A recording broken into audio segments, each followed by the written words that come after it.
একটা দুঃসংবাদ আছে। যারা আমাকে ভেঙে চুড়ে টুকরো কাচের মতো ছড়িয়ে দিতে চেয়েছিল তাদের জন্য।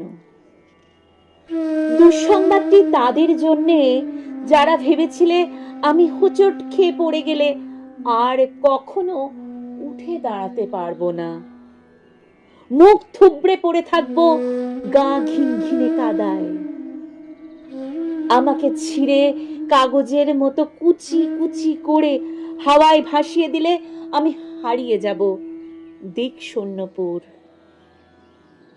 যে আমাকে টেনে হিচড়ে নামিয়ে নিতে চেয়েছিল অতলান্তিক বিষাদ সমুদ্রে, ডুবিয়ে দিতে চেয়েছিল এক পৃথিবী বিবমিশায়, যে আমাকে অযুত রাতের কান্না লিখে দিয়ে বুকের ভেতর খুঁড়ে দিতে চেয়েছিল শ্যাওলা জমা স্যাঁতস্যাঁতে এক মজা পুকুর,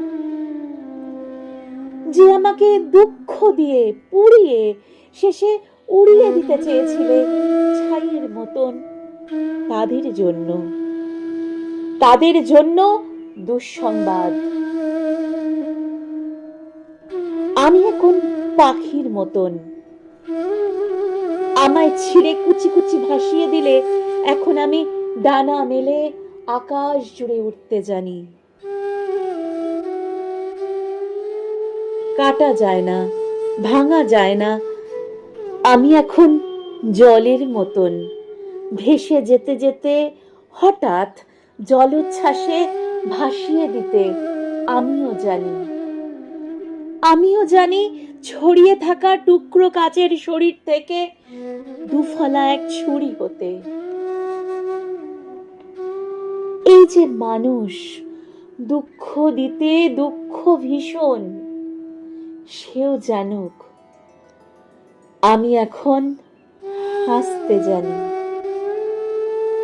শ্যাওলা জমা পুকুর জুড়ে আমি এখন রোদের মতো ভাসতে জানি। প্রস্থানের গল্প লিখেও ইচ্ছে হলেই আবার ফিরে আসতে জানি। আমি এখন উড়ে যাওয়া ছাইয়ের ভেতর জেগে ওঠা ফিনিক্স পাখি। আমি এখন মৃত্যু নিরে বাঁচতে জানি।